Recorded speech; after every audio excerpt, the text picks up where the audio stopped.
Hi guys, it's Sasha. If you are investing into specific companies rather than just putting your money in the market through an ETF or an index fund, getting the strategy right is critical. After all, the majority of active investors will end up losing versus the market in the long run, so it's important to do your homework if you want to be one of the small number of investors that end up actually getting better results. So how many different companies should you hold in your investing portfolio? Should you focus on a very small number of winners, or do you need to diversify to reduce volatility and risk? This is exactly what I'm going to be going through in this video, and I'll tell you what my view is and why I have that view. But before I do, I need to make a brief disclaimer. I am not a financial advisor. I cannot provide financial advice to you. And if you do need financial advice, please go and seek the help of a suitably qualified professional. This entire video is just my personal opinion. So here's the thing that is important to consider. Why are you investing in specific companies instead of just using the index, despite knowing that the overwhelming chance, the overwhelming likelihood is that you would earn far bigger returns if you just put your money into an ETF on average? Well, the only reason you do it, other than it being more interesting, of course, is that you think that you might get a better return by picking the stocks yourself. So you think that you'll be able to pick out the winners who will outperform the market and not pick the losers, which are going to drag the market down with their performance. Okay, so if that is your objective, then there are two goals that you need to achieve. Number one, you need to be able to pick out the winners from the losers in a consistent and robust way. You want to be sure that you're making the right picks, picking the companies that are going to go and do well. And number two, you need to have a robust enough portfolio that if some of your picks don't do well and some of your picks will not do well, then the whole portfolio doesn't go down the pan.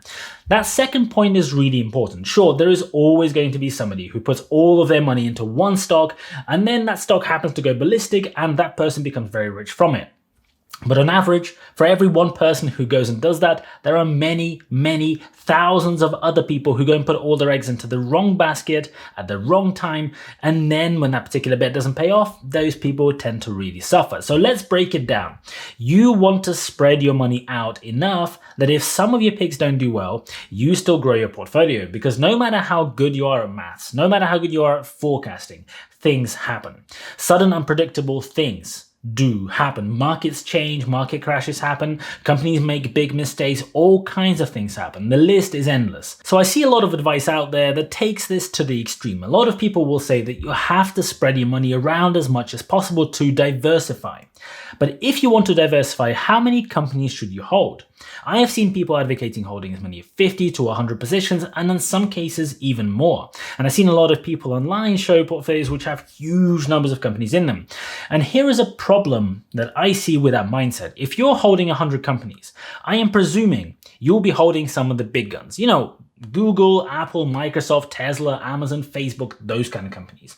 And these are all in the top 10 biggest companies in the S&P 500. And the 10 biggest companies in the S&P 500 are 27.3% of the sum of the entire S&P 500. So add in some other popular big stocks like Disney, Adobe, PayPal, Intel, Netflix, Coca-Cola, and suddenly your diversified portfolio that is trying to beat the market begins looking a lot like the market, where the companies that you have chosen are actually comprising well over 50% of the total value of the S&P 500. And those are the companies that are going to be driving the performance of the S&P 500. So at this point, you're not really trying to pick the winners because you are representing the majority of the market within your portfolio. What you're actually doing is you're trying to identify the losers and not pick them. Well, mathematically, that is kind of actually what you're trying to do in effect. But then the problem becomes this: how much due diligence did you put into analyzing those losers? How do you know that those companies are going to be losing versus the market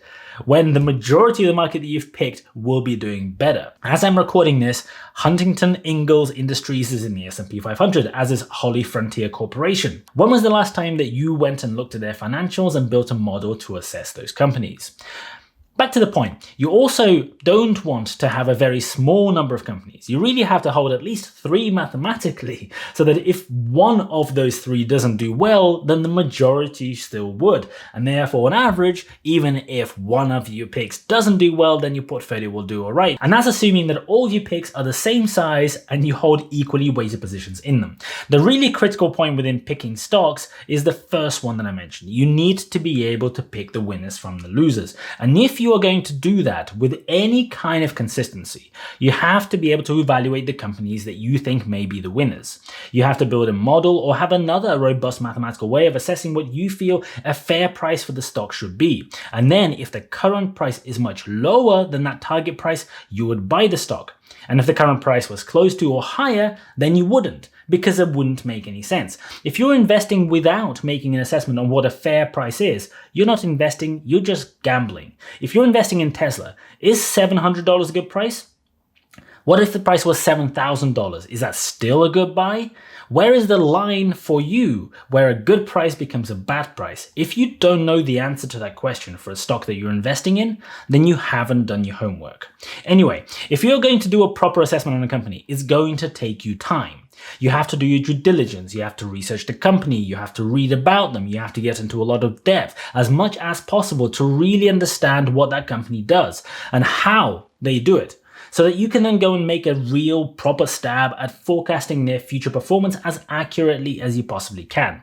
And then you'll go and build a model and produce your target price. How many companies can you do that process properly for? Remember the age-old tip that you need to do your own research? I say that enough. Well, it's not just a meaningless saying. You really do need to do your own research. If you're trusting somebody else's word without doing your homework, without doing your due diligence, you risk investing in hype. And so this is a realistic limiting factor for most investors. A lot of companies you assess will not be good investing opportunities at the end of your assessment, so you won't be putting your money in them. Some of them will, and you will invest in them, but then you have to stay on top of your assessments. When new results are published or new information comes up or there's some kind of news about the company that might change your target price, you need to go back and redo your calculations. And if you're planning on monitoring all of these companies closely and redoing all of those valuations and doing whatever it is that you do in life, like your job, other than investing every quarter, you might find that you easily run out of time. So my personal take on it is this. I want to be specific enough that I am targeting and trying to pick the winners. There is no point in picking a company that delivers a 9% return per year, because the market on average will return that 9% per year, as we discussed earlier. And if you're picking companies, you are trying to beat the market. If you are happy with getting 9% return per year, you may well just go and invest in the market because that's the average return you're going to get, and you don't have to spend any time. You don't have to do any kind of thinking or research. So if you're trying to go and beat the market, because that's the only reason why you be investing in specific stocks, you are trying to target companies where you feel there's a significant upside on the 9%, so that you can justify investing in them versus the S&P 500, for example. You're taking on a greater amount of risk, so naturally your objective is to get a higher rate of return for that level of risk. So realistically, you'll want to be targeting companies where the math says that the share price maybe should go up by 15 or 20% per year. And realistically, in an average year that isn't 2020, not too many companies will be hitting those sorts of numbers. And given the constraint in time, I personally aim for about 15 to 20 companies in my portfolio. Now, I will have more investments than that because sometimes you have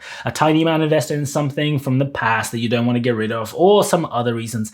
But over 95% of my money will be sitting in those 15 to 20 companies. Do remember though that this is something that works for me, and it may well not work for you at all. Make sure that you think about what a good investment strategy for you looks like, and don't just copy somebody on YouTube. Hopefully this video can stimulate some points for you to think about. If you like this video, please don't forget to hit the like button for the YouTube algorithm. Thank you so much for watching. I really appreciate it. And as always, I'll see you guys later.